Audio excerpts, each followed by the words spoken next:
अगर आप एक मैनचेस्टर यूनाइटेड फैन हो और आपको मौका मिलता है एलन रोड जाने का, तो एक रूल हमेशा याद रखना। अपना स्कार्फ छुपा लेना, अपना एक्सेंट छुपा लेना। अगर आपके पास कोई मैनक्यूनियन एक्सेंट हो तो कभी भी बाहर मत लाना। अगर कोई तुमको पूछे कि तुम किस टीम को सपोर्ट करते हो, तो शायद जवाब भी मत देना, क्योंकि यहाँ एक राइवलरी है जो इंग्लैंड में काफ़ी फेमस है, जहां एक फुटबॉल सिर्फ गेम नहीं रह जाता, क्योंकि इसके पीछे एक हिस्ट्री है, पॉलिटिक्स है, नफरत है। कॉइन स्टेडियम्स में फेंके गए हैं, फैंस को पुलिस प्रोटेक्शन में निकालना पड़ा है, और कभी कभी प्लेयर्स आपस में पंचेस भी मार देते हैं। ये कोई ऐसी वैसी राइवलरी नहीं है, ये एक हिस्टोरिक गेम है जो काफ़ी सालों से फेमस है। अगर आपको ऐसे फुटबॉल स्टोरीज पसंद है जहां सिर्फ गोल्स की बात ही नहीं होती, हिस्ट्री की भी बात होती है, टैक्टिक्स की बात होती है और साइकोलॉजी समझने की आप में इंटरेस्ट है, तो ये चैनल को ज़रूर सब्सक्राइब करो, वीडियो को लाइक करो और अपनी फेवरेट राइवलरी कमेंट इसमें ज़रूर बताना। अब आते हैं इस कहानी पे। देखिए, ये कहानी है Manchester United versus Leeds United की, एक राइवलरी जिसका नाम है the War of the Roses, और आज भी ये वॉर कभी ख़त्म ही नहीं हुआ। इस राइवलरी की कहानी फुटबॉल से शुरू नहीं होती, ये 500 साल पुरानी है। 15th सेंचुरी इंग्लैंड में वॉर ऑफ द रोजेस हुआ करता था। War of the roses was between Lancashire versus Yorkshire, यानी लाल रोज वर्सेस व्हाइट रोज। एक वॉर जो सिर्फ पावर के लिए नहीं था, आइडेंटिटी के लिए था। और जब सेंचुरीज बाद फुटबॉल क्लब्स बने, हिस्ट्री ने इसका एक नया रूप ले लिया। मैनचेस्टर यूनाइटेड, जैसे आप सबको पता है, पहनती है रेड एंड व्हाइट, और लीड्स यूनाइटेड पहनती है white and gold. Industrial revolution के दौरान यह राइवलरी जिंदा रही। Factories, trade, power, north England के दो बड़े शहर जो कभी एक दूसरे को बर्दाश्त ही नहीं कर पाते थे, और जब ये लोग जब फुटबॉल पर मिलते थे तो ये राइवलरी फट पड़ी। और लीड्स वर्सेस मैनचेस्टर यूनाइटेड या मैनचेस्टर यूनाइटेड वर्सेस लीड्स आज के तारीख में भी one of the most hated fixtures है। ये दो ऐसी टीम्स है जो उस जमाने में राइज कर रही थी। Manchester United under sir Matt Busby और Leeds United under Don Revie. Leeds काफी टैलेंटेड टीम थी, लेकिन उनकी एक रेप्यूटेशन थी और वो भी काफी डेंजरस सी बन गई थी। उनको कहते थे द डर्टी लीड्स। लीड्स सिर्फ जीतना नहीं चाहती थी, वो अपने ओपोनेंट्स को इंजर करके मैच जीतना चाहती थी। इनफैक्ट ऐसा भी कहा जाता है कि लीड्स को सिर्फ 3 पॉइंट से कभी मतलब नहीं था। लीड्स को हमेशा मतलब था कि ओपोनेंट्स की कॉन्फिडेंस तोड़ दो। लीड्स चाहता था कि तुम मैच के बाद सीधा चल भी ना पाओ, और इसका प्राइम एग्जाम्पल है 1965 का FA Cup semifinal, which was also known as the Billy Bremner versus Denis Law final, जहां पंचेस, रेसलिंग, केओस, 3 मैचेस हुए। 1,73,000 स्पेक्टेटर्स थी, और हर मैच के बाद एक ही फीलिंग थी, ये फुटबॉल तो है ही नहीं, ये एक प्रॉपर फुल फ्लेज वॉर है।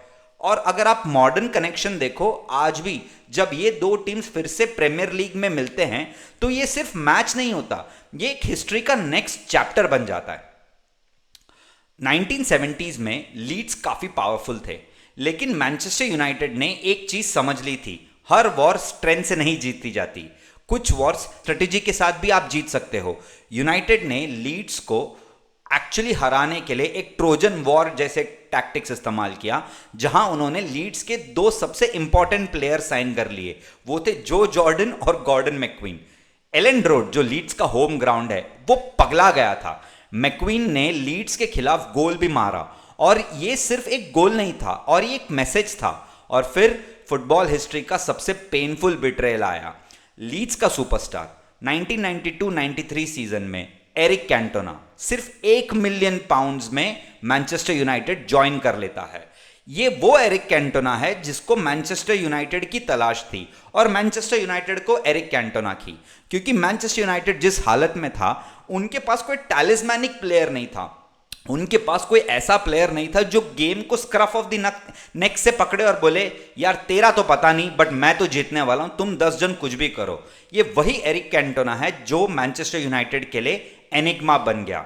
इसी के साथ शुरू हुआ मैनचेस्टर यूनाइटेड का डायनेस्टी, क्योंकि कैंटोना ने सिर्फ ट्रॉफीज नहीं जीती, उसने एक झटके में पावर शिफ्ट कर दिया, और लीड्स फैन के लिए यह वुंड कभी हील ही नहीं हुआ। 91-92 सीजन की बात है। जो फर्स्ट डिवीजन जो इंग्लैंड में कहते थे, प्रीमियर लीग का लास्ट सीजन, जो प्रीमियर लीग हुई नहीं थी उसके पहले वाली सीजन, लास्ट फर्स्ट डिवीजन का जो टाइटल रेस था, और वो टाइटल रेस हुआ Manchester United versus Leeds, famously Alex Ferguson versus Howard Wilkinson. ये वो वाली रेस थी जहां मैनचेस्टर यूनाइटेड कभी जीतने के कगार पे भी नहीं थी, और जैसा होना चाहिए था वैसे ही हुआ, लीड्स जीत गए।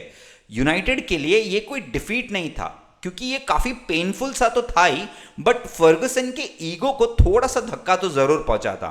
फर्गुसन ने अपने ऑटोबायोग्राफी में बहुत सालों के बाद लिखा कि उसको पता था कि उन्हें रिवेंज तो लेना है, और रिवेंज मैं तुरंत नहीं लूंगा, जो हम गैंग्स ऑफ वासेपुर में कहते हैं ना, मैं इनकी कह के लूंगा, क्योंकि रिवेंज प्लान किया जाता है। उसी के वजह से जब कैंटोना का ट्रांसफर हुआ, एलेक्स फर्गुसन ने ये बहुत टाइम पहले प्लान करके रखा था। एक फोन कॉल जब आता है मैनचेस्टर यूनाइटेड को कि क्या आप इंटरेस्टेड हो डेनिस अर्विन बेचने, एलेक्स फर्गुसन कहते हैं नहीं, बट मुझे कैंटोना चाहिए, और वो वहीं से कैंटोना खरीद लेते हैं। देखिए, मैनचेस्टर यूनाइटेड ने इंग्लिश फुटबॉल डोमिनेट किया है। कभी कभी राइवलरी का सबसे बड़ा जवाब स्कोर लाइन नहीं होता, उसकी हिस्ट्री बन जाती है। और आज के तारीख में अगर आप देखोगे, किसी भी ऐरे गहरे फुटबॉल फैन से भी पूछोगे दोनों में बड़ी क्लब कौन सी है, आंख बंद करके सब कह देंगे कि यार मैनचेस्टर यूनाइटेड बहुत बड़ी क्लब है, और लीड्स आजू बाजू में भी इनके नहीं आती। बहुत सालों बाद ये राइवलरी ऑलमोस्ट खत्म ही हो गई, ऐसा लोगों को लगा, क्योंकि एक पूरी नई जनरेशन आ गई, इस राइवलरी को कभी फील ही नहीं कर पाई। आज के तारीख में मैं और आप जो बहुत मॉडर्न डे फैंस है, वो तो कहेंगे यार लीड्स तो योयो क्लब है, कभी प्रीमियर लीग, कभी चैंपियनशिप फुटबॉल, मतलब वो क्या ही राइवल हैं तुम्हारे। देखिए, अगर आप थोड़ा सा और पीछे जाए ना, 2010 में एफए कप का मैच होता है, ये लिटरली थर्ड टियर लीड्स है और मैनचेस्टर यूनाइटेड, सबको लग रहा था काफी इजी विन होगा। 34th मिनट, और मुझे ये बहुत अच्छे से याद है, 34th मिनट जर्मेन बेकफर्ड, उसने एक गोल स्कोर किया था इनसाइड द बॉक्स। आपको कभी मौका मिले यूट्यूब में जाके वो गेम देखना, ओल्ड ट्रैफर्ड पूरा साइलेंट हो जाता है, ठीक है। और as fate would have it, Leeds वो मैच जीत जाती है, और एक मैसेज फिर से आ जाती है कि ये राइवलरी कभी मरने नहीं वाली, वो सिर्फ वेट करती है। क्योंकि जब लीड्स वापस प्रीमियर लीग में आएंगे, उस जमाने में जो कहते थे लीड्स जब वापस प्रीमियर लीग में आएंगे, ये मैनचेस्टर यूनाइटेड को फिर से हराने की तलब में ही आएंगे। देखिए, इंग्लैंड का सबसे हॉस्टाइल स्टेडियम है एलेंड रोड। कोई कुछ भी कहे कि वो एनफील्ड है चैंपियंस लीग नाइट में, या स्टैमफर्ड ब्रिज है, या फिर वेस्ट हैम का जो पुराना स्टेडियम है, या एवर्टन का गुडिसन पार्क हुआ करता था, but Elland Road is voted as the most hostile stadium in England. Alex Ferguson ने अपने बायोग्राफी में कहा था, playing in Elland Road and getting out of it is something out of Zulu, because police vans होते थे, coins fly होती थी players पे, फैंस एक दूसरे पे चिल्लाते रहते थे, और कभी कभार फैंस पिच पे जंप करके जाते थे, क्योंकि ये फुटबॉल नहीं है, यहां सर्वाइवल होने लगता है। रॉय कीन जानते थे कि ये कोई नॉर्मल मैच नहीं है, ये वॉर है।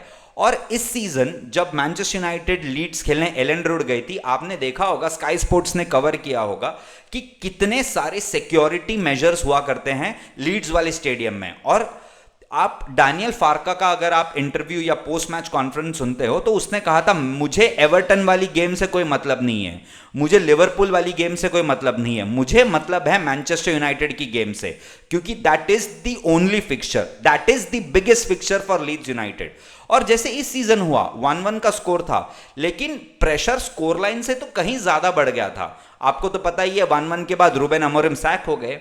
इसका मतलब ये नहीं कि वो लीड्स यूनाइटेड की गेम के वैसे थे, बट वो लीड्स यूनाइटेड का गेम अटमोस्ट प्रेशर पे पहुंच चुका था, और जिसके वजह से at the end of the day Ruben Amorim ने डिसाइड किया, यार अब ये मुझसे कंटिन्यू नहीं हो पाएगा। देखिए, और अब हिस्ट्री फिर से लिखी जाने वाली है, क्योंकि इस बार लीड्स यूनाइटेड ओल्ड ट्रैफर्ड आएगी, एक ऐसी टीम को खेलने जो पिछले 10 मैच में अपना एक अलग सा फॉर्म लिख रही है। ये Manchester United versus Leeds United है। एलेंड रोड में वॉर ड्रॉ हुआ था। अब सवाल काफी सिंपल है यूनाइटेड फैंस के लिए और माइकल कैरिक के लिए भी, क्या लीड्स रिवेंज लेने आएंगे, या मैनचेस्टर यूनाइटेड फिर से अपने राइवल्स को आउटस्मार्ट करेगा, जैसे कैंटोना ट्रांसफर में किया था, जैसे 90s में किया था, जैसे हिस्ट्री में बार बार किया है। अगर आप यूनाइटेड वर्सेस लीड्स की रिकॉर्ड देखेंगे तो United is hands down winners of that fixture, और ये हर लेवल पे है।